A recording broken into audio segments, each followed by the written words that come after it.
Hello Cancer, Sun, Moon, Rising, and Venus signs. Kamusta kayo? Sana po ay nasa mabuti kayong kalagayan.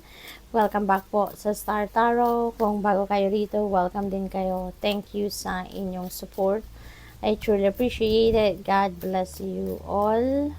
Cancer, pauna mensahe ninyo. Hat. Ayan, you will be playing a different role. Ayan, so siguro kung related dito sa trabaho, baka may promotion kayo, no? Mabibigyan kayo ng bagong posisyon sa trabaho, maaaring meron ditong lateral movement sa trabaho ninyo, maybe malilipat lang kayo ng opisina, malilipat lang kayo ng assignment ninyo, no? So maaaring ganon.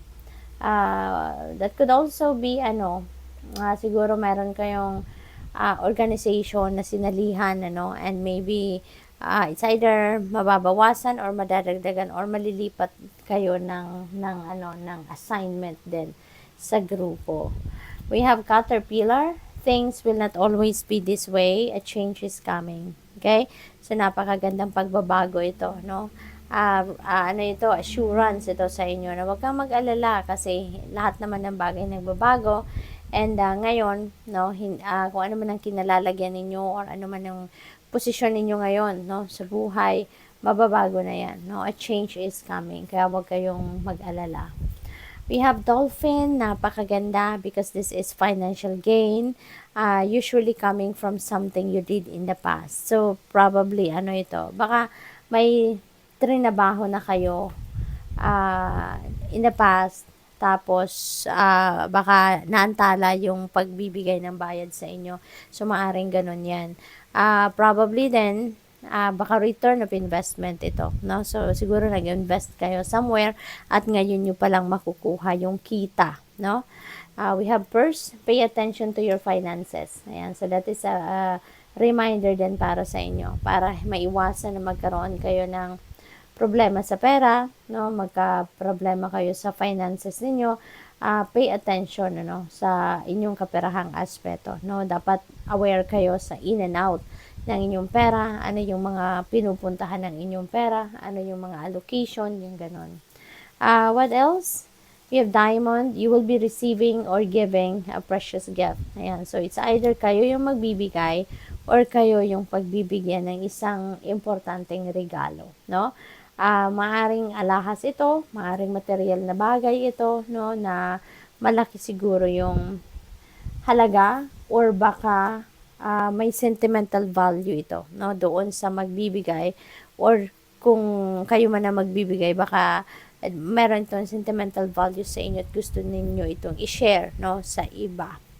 We have Heart, Love, Deep Affection, and Caring. Ayan. So, kayo to, most likely kayo to, Cancer, kasi you're very compassionate, no? Napaka loving ninyo, napaka pasensyoso, napaka maalaga ninyo, no? You have a big heart, no? Kaya maaring kayo ito, no, na you're going to display your love, your affection and caring to the people that you love.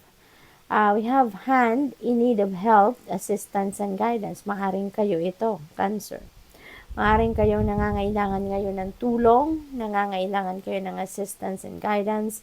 Pero pinapakita sa akin na letter M dito, no, sa palad na to. So, this could be your initials, no? Baka initial ito ng pangalan ninyo or apelyido ninyo, or baka initial ito ng taong, baka ito yung taong humihingi ng tulong sa iyo, no? Baka kailangan ng taong ito, mahal ninyo sa buhay, malapit sa puso ninyo, at maaring siya ang nangangailangan ng tulong ninyo, no? So, possible na ganun din ang ganap dyan. What else? We have Candle, you will be shown the way. So, huwag kayong mag-alala, no? Bibigyan kayo ng gabay, ipapakita sa iyo ng universe ang path where you need to go, no? Para magabayan ka or mabigyan ka ng guidance, no? Ipakita sa iyo ang tamang daan kung saan kayo dapat pumunta, no? Saan kayo dapat patungo. Okay? What else? We have wealth. Ayan. So, mayroong parating na kaperahan, kayamanan.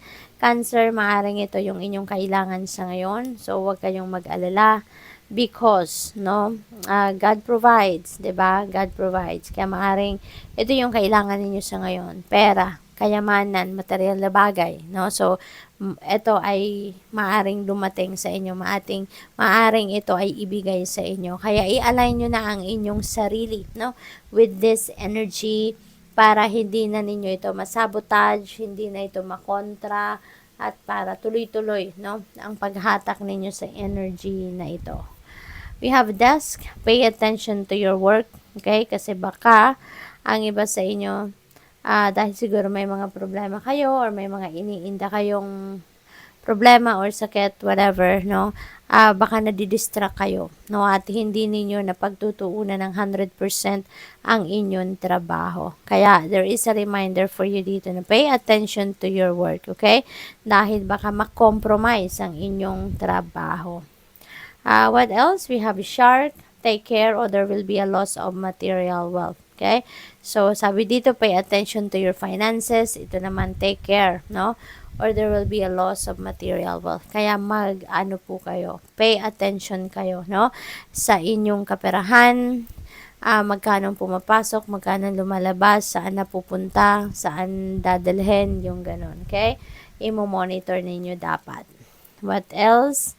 We have Gong, an exciting event is about to happen. Baka naririnig ko promotion. So, siguro mapopromote kayo. Baka may announcement na magaganap. Baka merong pa-party na magaganap dito. Yung ganon, may celebration, no? Yung parang bongga, no? Pag-a-announce ng inyong promotion dito, Cancer. So, yan ang napipick up ko dito. But for others of you, baka hindi naman ganon ang sitwasyon. Baka yung exciting event na to could be a celebration, ano, ng kung ano man. Baka merong may anniversary, baka merong announcement ng ikakasal, or mai-engage, mga ganon ba. What else? We have, well, family wishes come true. Napakaganda kasi kung ano man yung mga wishes ng inyong pamilya, maaaring yan ay matupad na sa ngayon or baka yan ay wishes ninyo para sa inyong pamilya at yan ay may katuparan na din sa ngayon. We have will, indecisiveness. Ayan, allowing your life to rumble aimlessly. Siguro meron kayong importanteng decision making na kinakaharap, no? At ngayon ay kayo ay nalilito. Hindi kayo sigurado kung anong gagawin ninyo. Hindi kayo sigurado kung alin yung kukunin ninyong option, no? But don't worry, you will be shown the way. So, ang importante dito, lagi kayong makikinig sa inyong intuition, no? At gawin ninyo kung ano yung gabay sa inyo because that's guidance from the divine. We have dark woman. You may be dealing with the dark woman at this time. Maaring ito ay bago ninyong kakilala or baka kakilala nyo ng dati. Baka meron din kayong blood relationship with this person. No? So, depende sa inyong sitwasyon. But definitely, this person is going to play a significant role sa buhay ninyo at this time. So, good luck. Thank you for watching Love and Light. Namaste.